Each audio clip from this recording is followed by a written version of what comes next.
Magandang gabi po sa atin lahat, mga minamahal mga kapatid. At purihin ng Panginoon.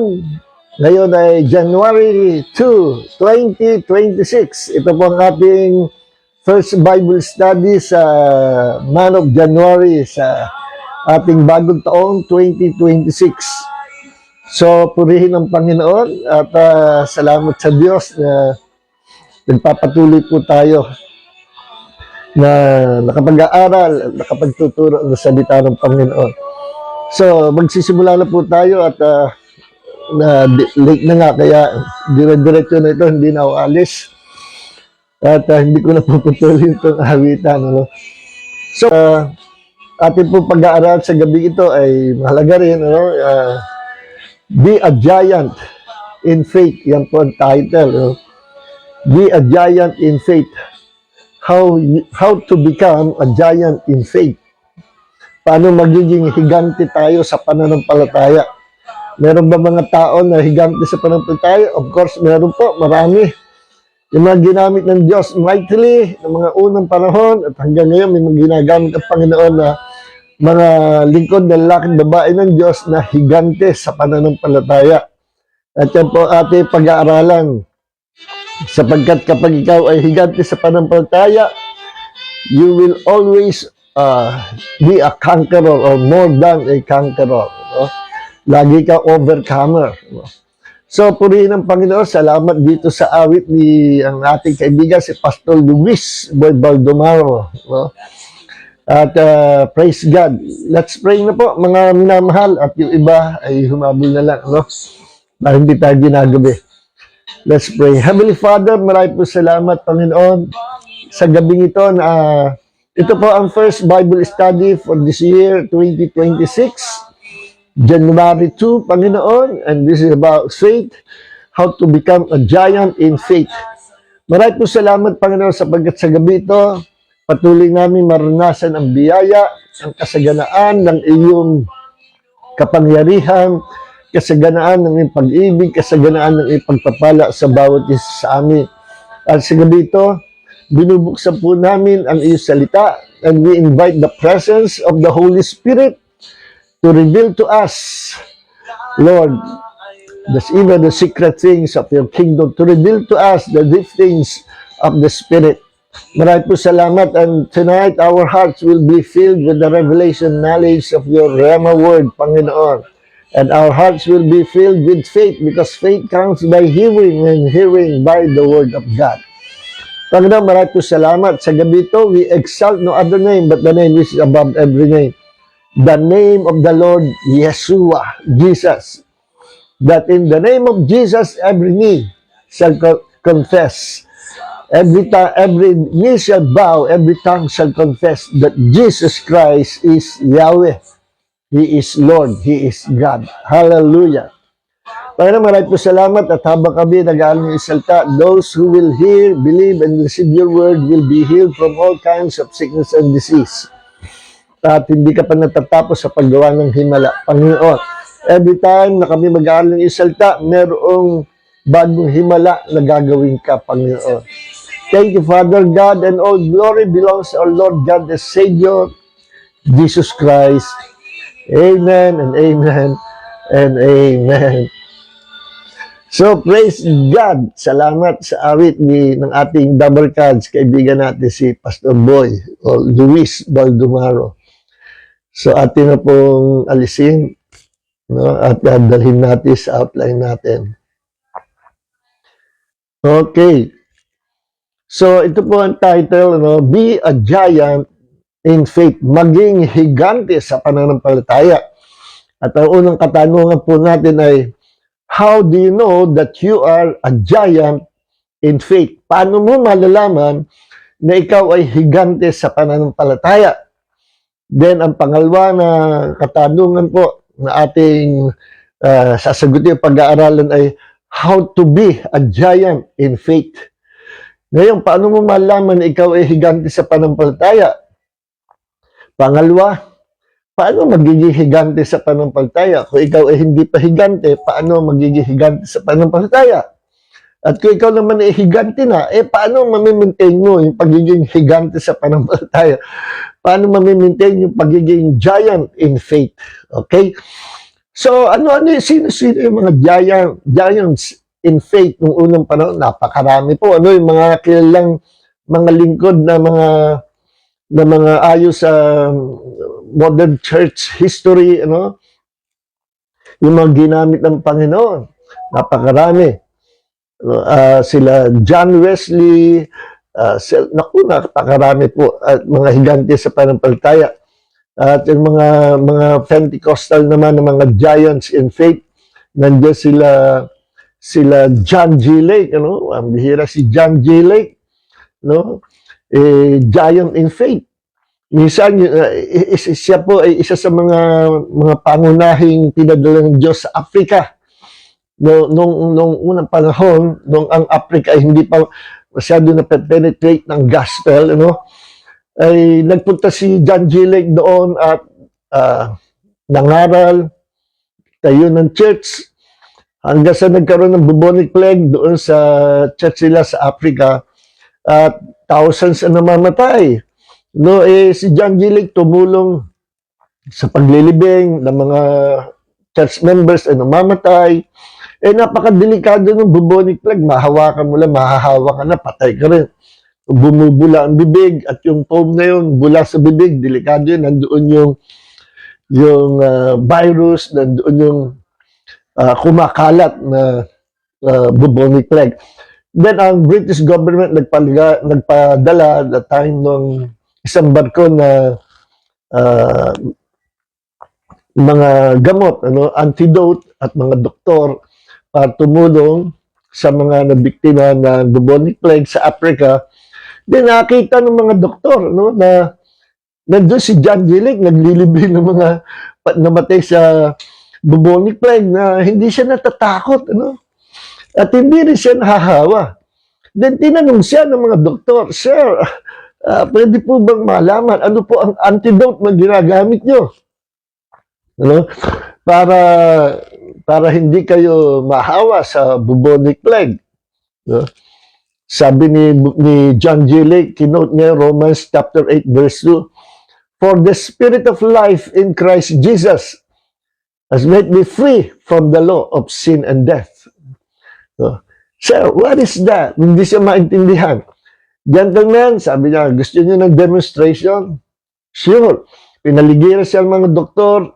Then, ginawa ni John G. Lake, kumuha ng bubonic plague mula sa bibig ng taong namatay at inilagay sa microscope, at nung masilip sa microscope, active yung bubonic plague at very dangerous.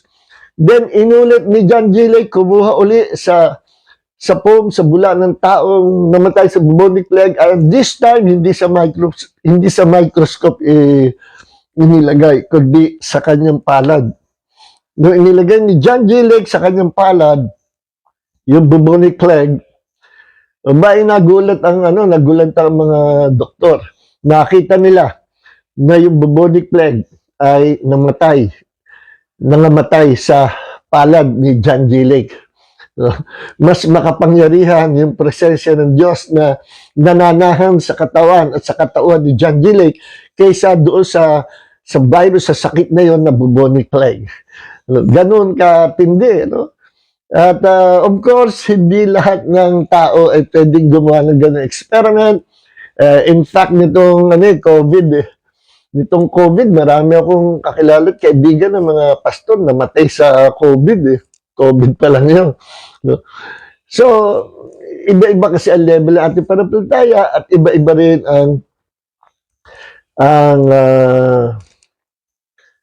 kung ano ang kalooban ng Panginoon sa sitwasyon niyo. Pero at the time, si John G. Lake ay niloob ng Panginoon. Gamitin siya to demonstrate the power of God. At sino pa? Si John Alexander Dowie, yung sinundan ni John G. Lake. After John Alexander Dowie, doon siya nakakuha ng mga revelation din, nakatulong yun sa kanya para magkaroon ng revelation about faith at tumibay sa pananampalataya. Ito si John Alexander Dowie, merong healing, yung miracle ministry.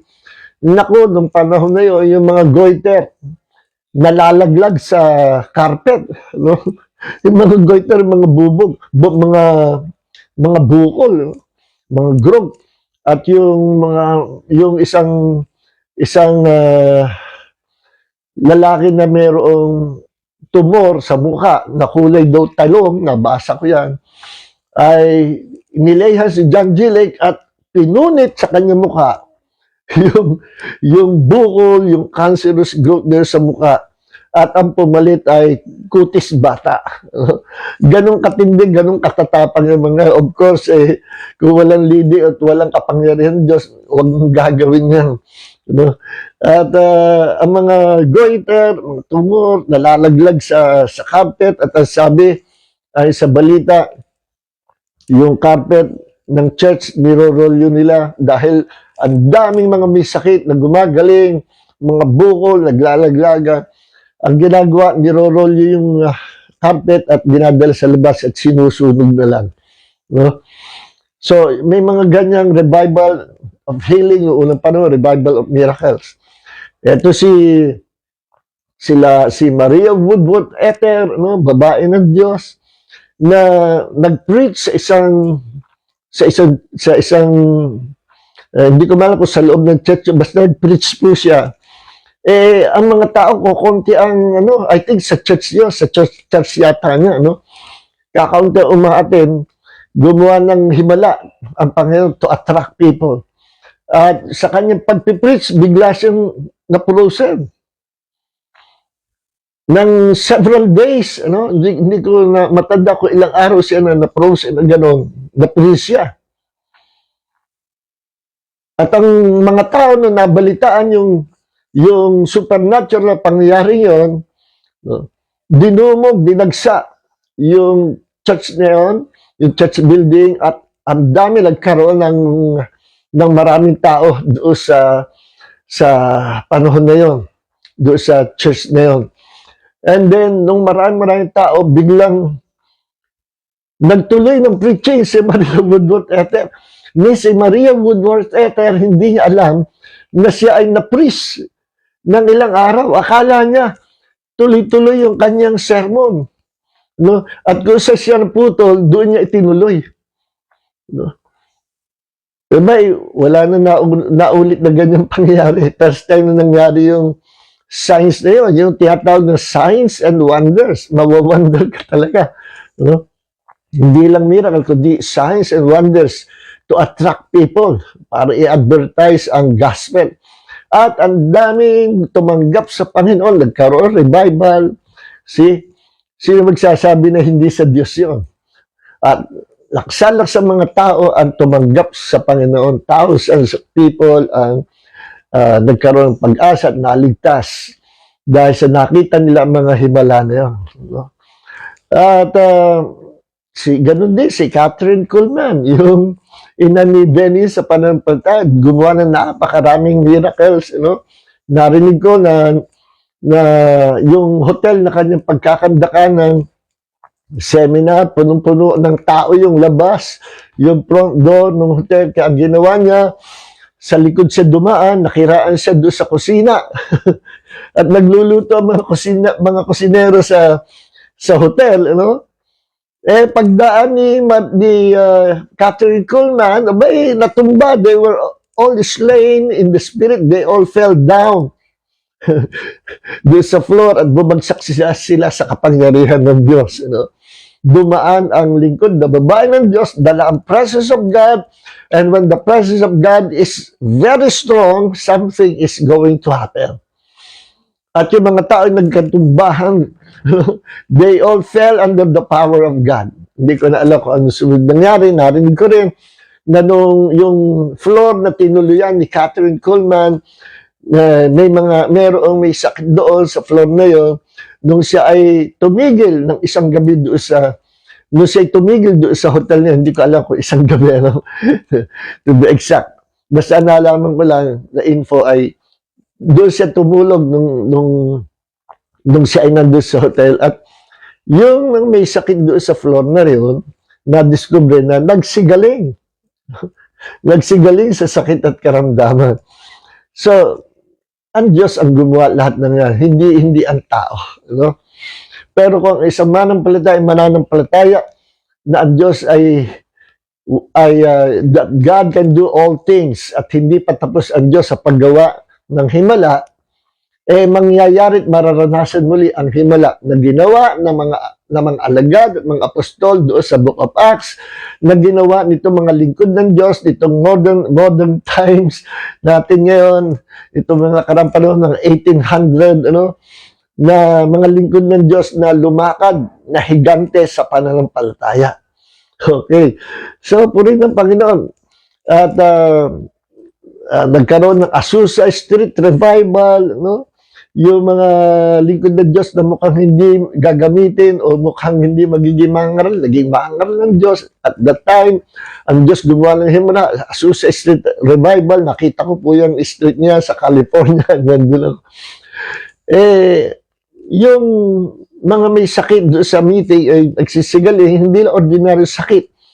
No, yung mga walang kamay, nagkakakamay. Yung mga bulag, nakakakita. Yung mga may mga cancer, gumagaling, nagsisigaling. At nabasa ko rin sa nung panahon na late 1800s, si Smith Wigglesworth, isang Wales farmer, walang pinag-aralan, no read, no write, pero no siya matanda-tanda na tinuruan siya ng kanyang asawa si Foley na bumasa. At doon siya natutong bumasa, tuwa siya, wala siyang binasang ibang libro kundi ang Bible. At ayon doon sa kasaysayan ng buhay niya, nagagalit siya kapag may papasok na tao sa kanyang bahay na may dalang ibang babasahin. Itong mga tao ito, pagka-extreme, pero extremely powerful. At it's either na huwag kang tumuloy sa bahay niya, kung bisita ka, kung may dala kang dyaryo, magazine, newspaper, o ilang books, na hindi Bible, iiwan mo sa labas, papasok ka. Or, kung ayaw mong iwas sa labas, hindi ka pwedeng pumasok sa bahay niya. Ganyan po siya, Kaya, yung mga tao pupunta doon, pag may dala-dalang mga dyaryo at iniiwan sa labas. At, pag pumasok ka doon, unang gagawin niya, babasahan ka ng Bible.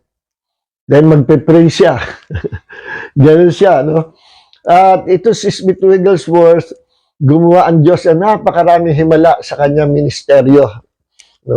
Ayon sa medical records, I think nasa 22 ang medical records na mga patay binuhay ng Panginoon under His ministry noong panahon ngayon.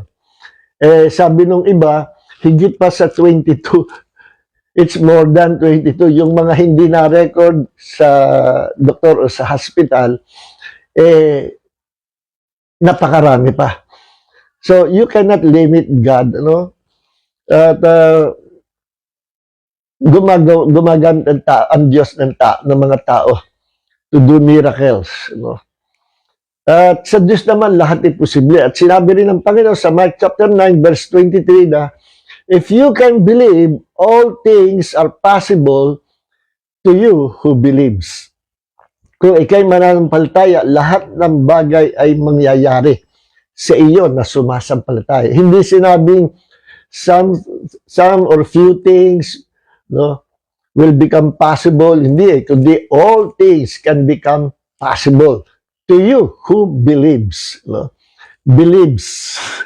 Ibig sabihin, continuous, nagpapatuloy yung pananampalataya. Hindi yung one time belief lang, kundi nagpapatuloy forever na pananampalataya. At kung nanghihina ang pananampalataya, kailangan palakasin mo, kailangan paapuyin mo. Okay. So, yan yung mga ilan lang sa mga giants in faith na makikita natin sa modern history ng modern church. Napakarami pa po, kulang ang panahon natin ngayon. So,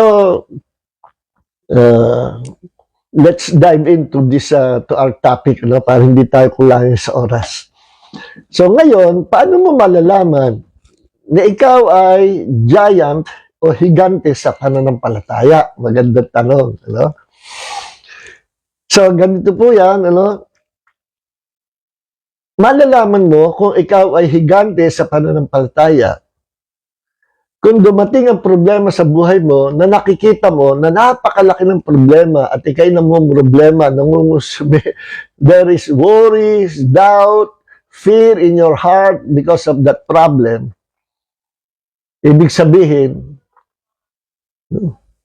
maaring talunin ka ng problema at maaring through that problem, unti-unti ka manghina.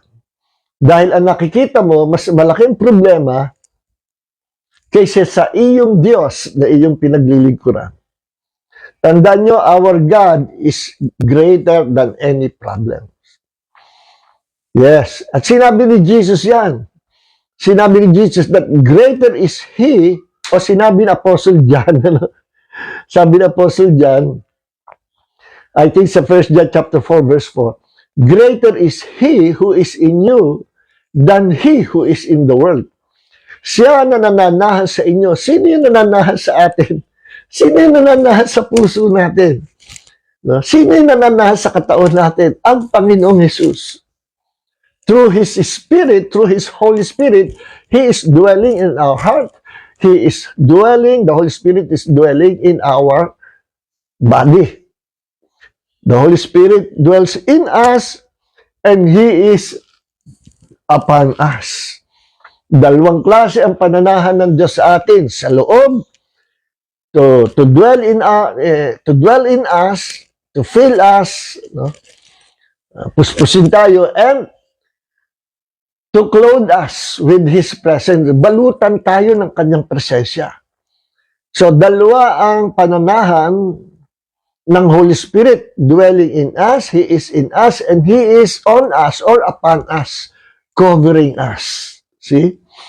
Ang purpose ng Holy Spirit dwelling in us is for our personal benefits, to grow up spiritually, to become like Jesus, to bear fruit.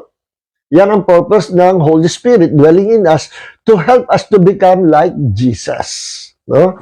Christ-likeness, to bear fruit with the fruit of the Spirit.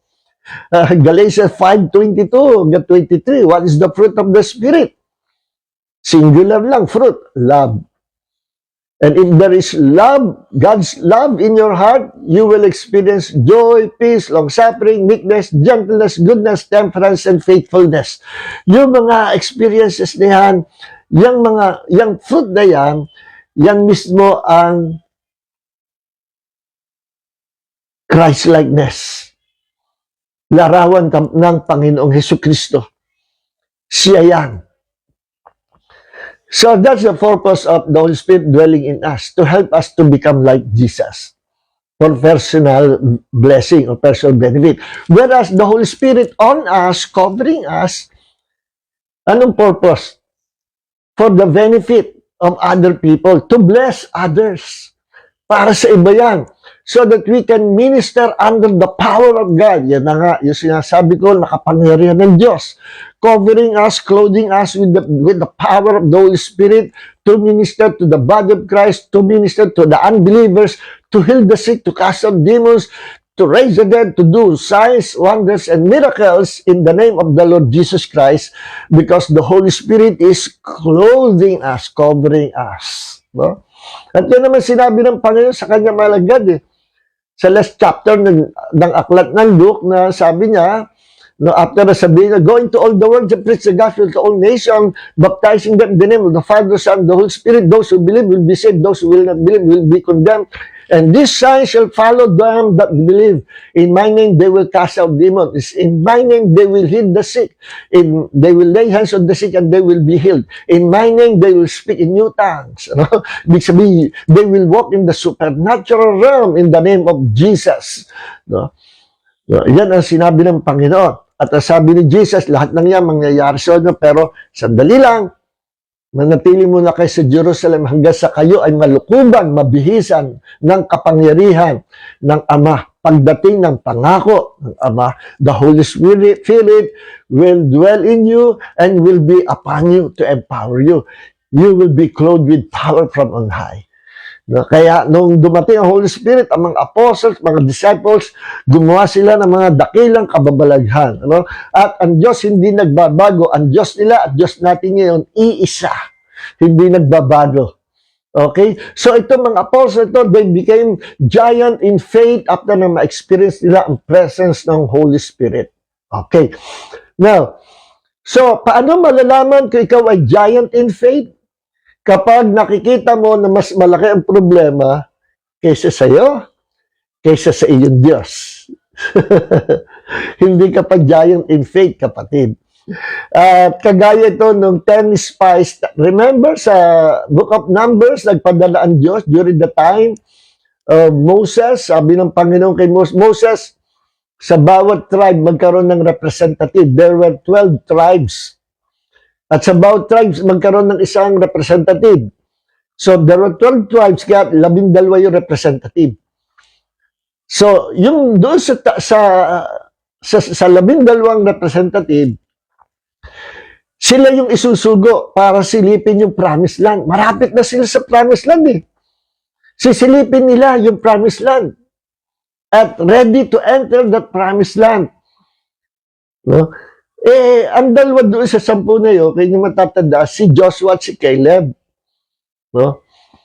Ngayon, nung sila'y nandoon na, naku, yung 10, 10 spies, nagkaroon ng fear, worries, doubt, thinking of defeat, thinking of failure.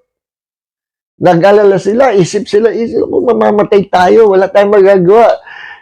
There are giants in this land. Hindi natin sila kayang talunin. Naku po, ang lalaki ng mga tao yan. Para, sabi nila, basahin natin sa Numbers chapter 13, verse 33. Dito na umiral yung kawalang pananampalataya ng 10 spies. Sabi nila, we also saw the Nephilim, mga giants, were the sons of Anak, are part of the Nephilim. And we were like grasshopper in our own sight, so we were in their sight. Ang lalaki ng mga giants sa lupain na yan. At sa tingin namin, para lang kami grasshopper. At yan din ang tingin nila sa amin. Magiging tingin nila sa amin. Ang size nila compare sa atin, para lang tayong grasshopper. See? Makikita nyo, kawalang pananampalataya ng 10 representative ng tribe, 10 spies. At yung lang 2 spies, Joshua and Caleb, sila lang ang nagkaroon ng positive na pananaw doon sa promised land. At sabi nila, no, mga kapatid, hindi. Huwag kayong matakot. Come on, guys, let's invade the land. Remember, sabi ng Panginoon, binigay na niyan sa atin. Ang lupain na yan, atin yan. So, bahala ng Panginoon, bakit tayo matatakot sa mga higanting yan? Nangako ang Diyos na binigay sa atin.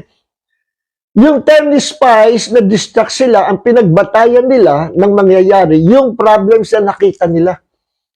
At yung mga higanting problema nakita nila. Hindi nila nakikita ang Diyos na nangako sa kanila. Whereas ito namang 2 spies na nabuhay sa pananampalataya, Joshua at Caleb, at si Joshua po yung pumilit kay Moses dahil naging tapat sila sa Panginoon. Si Caleb matapang no? Ito si Joshua, nanampalataya sa Panginoon. Sabi ng 2, Joshua at Caleb, kinukumbinsin nila yung mga tao, hindi nila makumbins. Huwag kayong matakot. Huwag kayong mag-ala. Huwag nyo tingnan na parang lang tayong grasshopper. At tingnan ninyo, ito, para silang McDonald's burger. Para silang mga hamburger sa atin. Ang tingin ng 10, para silang mga grasshopper sa size ng mga higante. Ang tingin naman ni Joshua at Caleb, sapagkat sila ay naging giant in faith, ang tingin nila, mas malaki sila kaysa doon sa mga higante.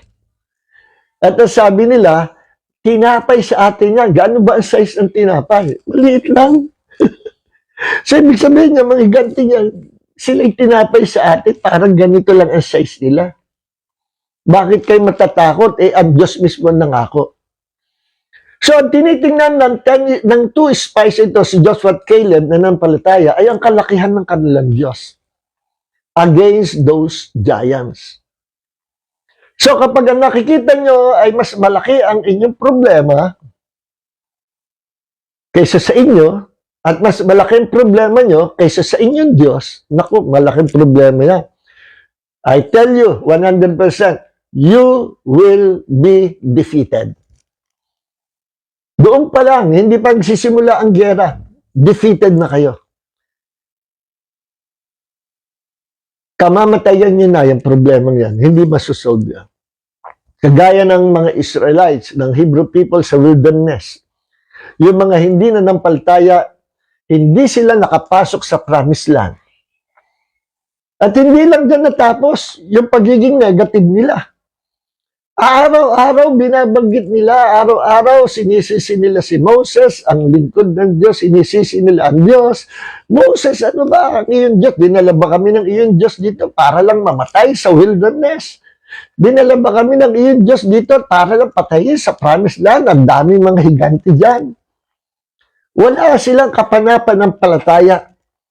Kaya naman, dahil wala silang faith, ang nakikita nila, yung kalakihan ng problema at kaliitan nila. At kaliitan sa kanilang paningin ng kanilang Diyos.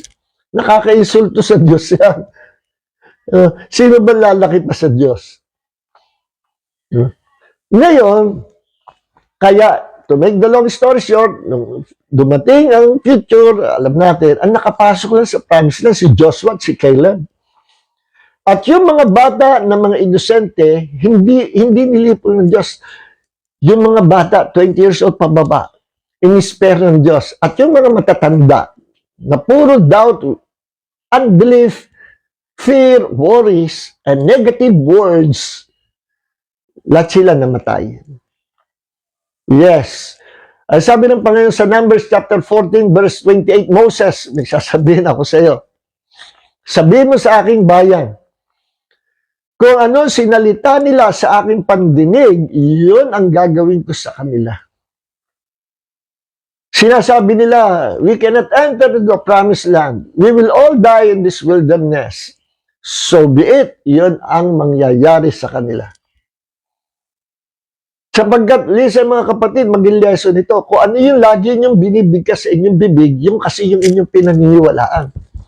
At kung ano yung inyong pinaniniwalaan, yun ang choice nyo. Yun ang pinipili nyo. At kapag pinili nyo kung ano nasa puso nyo, whether it is negative or positive, boss will come to pass. Both will transpire into the natural realm. Mangyayari yan sa buhay mo at sa mundong ito. Whether it is good or bad, positive or negative, mangyayari yan. Sapagkat kung ano yung pinaniniwalaan ng tao, yan po ang mangyayari. Kung anong choice mo, yun ang ipinutulot ng Diyos. Hindi pinapakailman ng Diyos ang choices ng tao. We are free moral agent na kung anong gustuhin natin, yun ang gagawin ng Diyos. If you will choose Jesus, He will draw near to you. Tatanggapin ka niya. At bibigyan ka ng buhay na walang. If you will choose the devil, so be it. Ibibigay ka ng Diyos sa devil. Kaya ginawa ni Adam and Eve, our first parents, pinili nila ang diablo. Pinili nilang maniwala sa sinasabi ng diablo kaysa sinabi at warning ng Diyos. Iniwan nila ang Diyos, sumama sila kay Satanas. Pinigilan ba sila ng Diyos? Never. Bakit? Sapagkat ang Diyos hindi nakikialam sa choices ng tao. Yes. Kaya if you want to choose God. Ano sabi sa Deuteronomy chapter 30 verse 19? No? Ano sabi ng Panginoon? Saksi ko ang langit at lupa sa araw na ito. Sa mundong ito, naglagay ako ng buhay at kamatayan. Life and death. Naglagay ako ng good and evil. Blessings and curses. At sabi ng Diyos, choose. Namili ka. Nagbigay ng tip ang Panginoon. Choose life. Pili mo ang buhay. Upang ikaw at ang iyong pamilya, ang buong generation mo na pamamanahan mo ng iyong pananampalataya ay mabubuhay din magpakailanman. Choose life. Kita nyo, ang tao ang mamimili ng kanyang final destiny? Yes. Kontras yan sa doctrine ng Calvinism. Sorry mga Calvinist, ha? Pero it's about time na magising tayo. Kontra yan sa doctrine ng Calvinism. Kasi sa Calvinism, ang tao daw walang karapatang mamili at walang kapasidad mamili at walang kakayanan mamili kung anong gusto niyang piliin. Kaya yung mga naligtas, ang pumili ay ang Diyos, hindi ang tao. Lahat ng maliligtas, yun yung pinili ng Diyos. Paano yung pupunta sa impyerno? Sorry, hindi kayo napili ng Diyos. Ganun ba ang Diyos natin? No, that's not the God of the Bible. Kung merong ganyan Diyos, hindi yan ang Diyos ng Biblia. Ang Diyos ng Biblia nagsasabi, nalulungkot ang Diyos sa sino mang tao na mamamatay sa kasalanan. Because it is God's desire that all people in the world, be saved. Yun ang gusto ng Diyos, lahat ng tao. Masama, mabuti, lahat, anumang kasalanan mo, ang gusto ng Diyos, kahit gano'ng kalaki ang kasalanan mo, maligtas ka pa rin. Yan ang desire ng Diyos. 1 Timothy chapter 2, verse 4. No? Ang liwanag niyan. Kaya gusto ng Panginoon, salvation sa buong mundo. At sabi ng mga Calvinist, bakit yung universal ang salvation ng Diyos? Bakit, if Jesus died for the whole world, bakit hindi whole world ang ligtas? Babasahin mo ang salita ng Diyos, John 3:16. Whoever believes, sino man sumampalita kay Jesus, siya yung maliligtas. Ang tanong, lahat ba ng tao, kahit kinamatayan niya ng Panginoong Jesus, He sacrificed Himself for the sake of the whole world. Pero sino lang maliligtas? Yung mga taong lalapit kay Jesus to become their Savior, to become their Lord and God, sila lang yung maliligtas. Those who chose to believe Him. Yung mga pinili nila, si Jesus.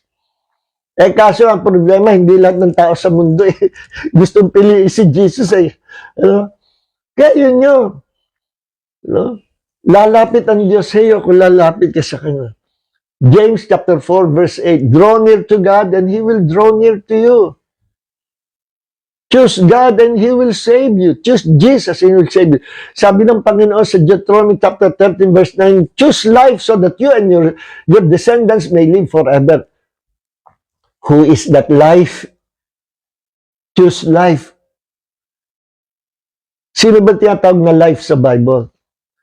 John chapter 14 verse 6, sabi ni Jesus, I am the way, the truth, and the life. No person can come to the Father except through me. I am the life, the giver of life.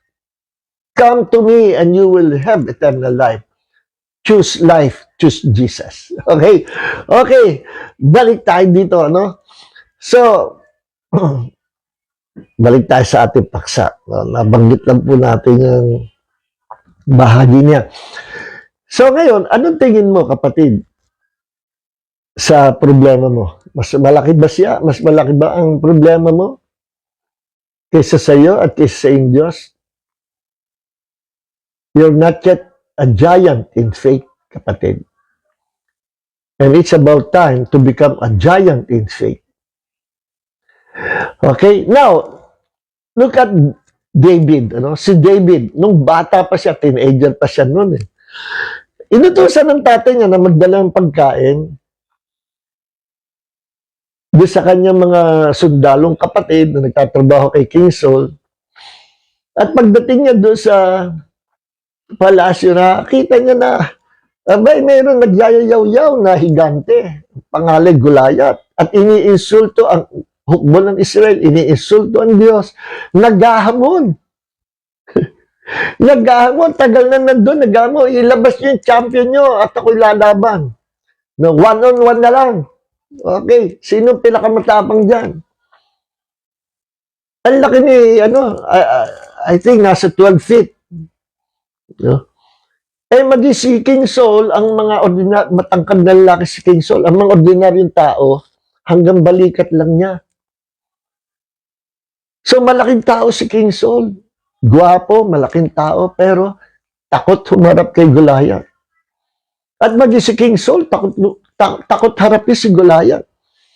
Eh si David dumating na napakinggan niya, pakinggan niya, iniinsulto ang Diyos ng Israel. Minamaliit. At pati na hukbo ng Israel minamaliit. At sabi, wala bang lalaban? Bang yaw ng Palesteo nito na hindi tuli. Walang covenant sa Diyos.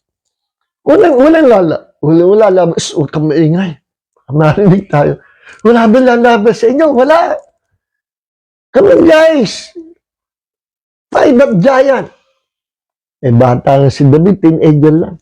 Nung walang mag-volunteer, pinuntahan niya ang hari. Kung wala, ako na lang. Pagpunta niya kay King Saul, mahal na hari, gusto kong mag-volunteer. Ako po lalaban sa higante na yan. Eh, sa kahihiyan ni King Saul, Totoy, ikaw ba? Sige, isuot mo itong armor. No? Bahala na. Eh, ang bigat ng armor, bata lang si David hindi ko po pwede isuot to. Wala akong karanasan dito sa protective armor dito. Pero may karanasan ako sa aking Diyos. At hinarap niya si Goliath, kumuha siya sa ilog ng 5 makinis na bato, pambala sa kanyang tirador, sa kanyang sling. Sling siya. At hinarap niya si Goliath. Tumakbo siya papunta kay Goliath.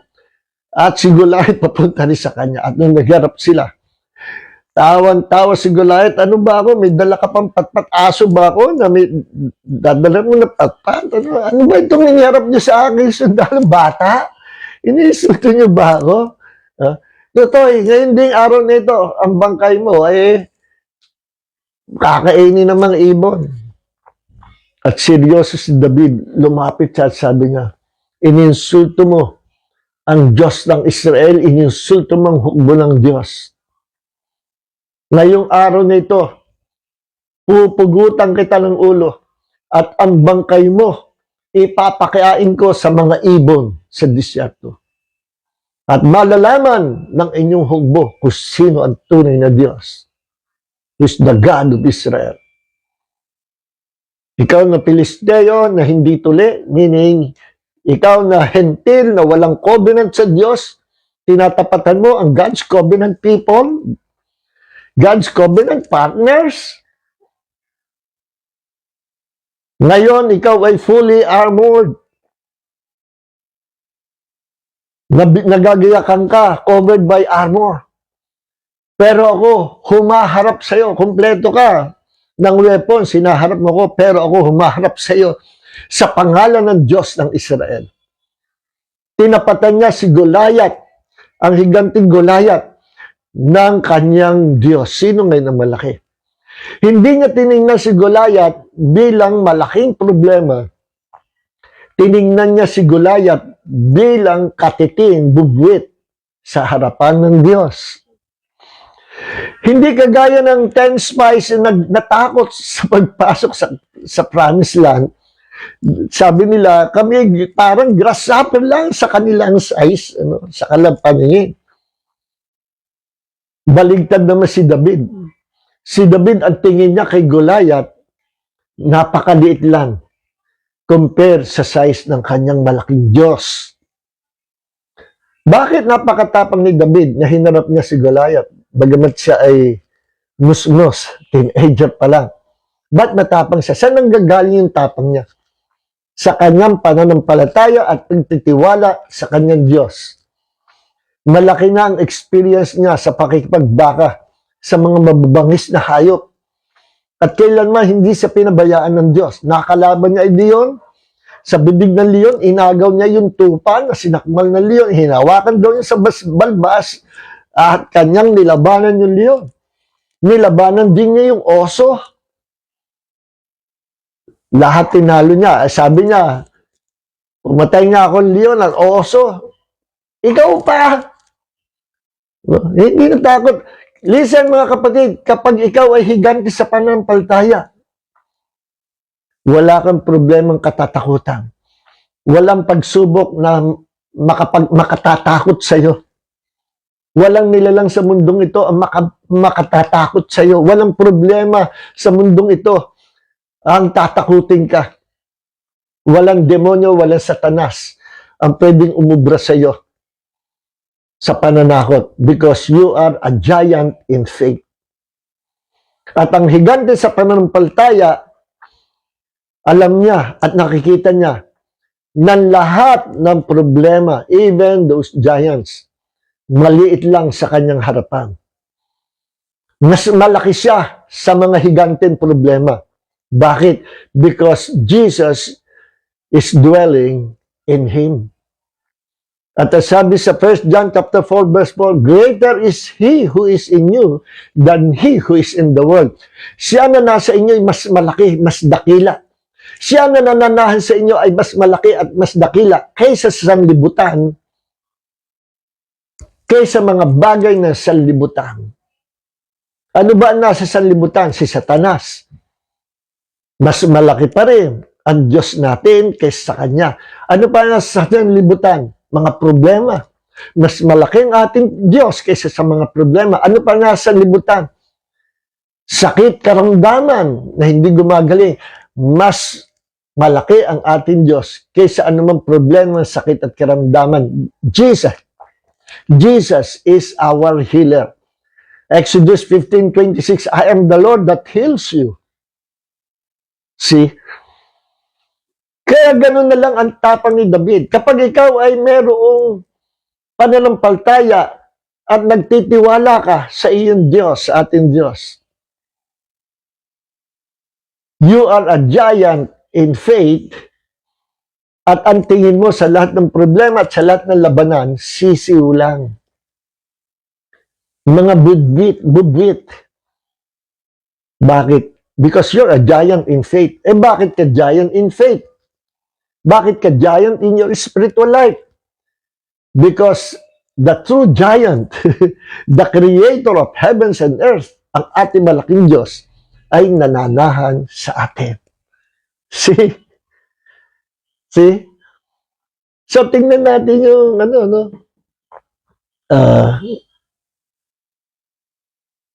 basahin natin yung sinabi ni David sa Bible. Gusto kong mabasa itong sinabi sa Bible. 1 Samuel chapter 17 verse 45 hanggang 47.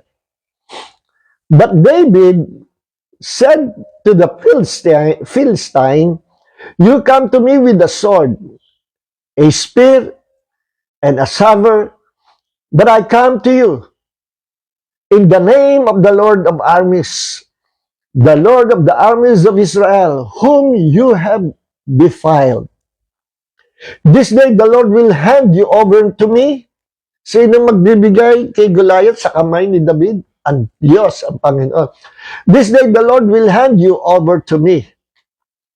I will strike you and remove your head from you. Then I will give the dead bodies of the army. Then I will give the dead bodies of the army of the Philistines this day to the birds of the sky and the wild animals of the earth, so that all earth may know that there is a God in Israel. Verse 47. And that this entire assembly may know that the Lord does not save by sword or by spear, for the battle is the Lord's, and He will hand you over to us. Kita niyo ang pananampalataya ni David. Bakit siya may ganung kalaking pananampalataya? Kasi ang pakiramdam niya, mas higante siya kaysa kay higanting Goliath. No? Bakit ang feeling niya siya higante sa pananampalataya? Sapagkat ang higanting Diyos na lumikha ng langit at lupa ay sumusuporta, bumaback up, at nananahan sa Kanya. See? Meron sinabi si Jesus sa John, aklat ng John, chapter 14, verse 21, o verse 23. Sabi ni Jesus, if anyone loves me, he will follow my word, and my Father will love him, and we will come to him and make our dwelling with him.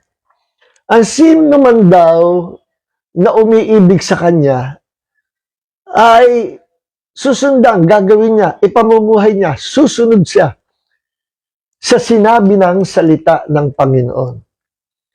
At kung magkagayon, kapag ikay masunurin sa salita ng Diyos, iibigin siya ng aking Ama at iibigin ko rin siya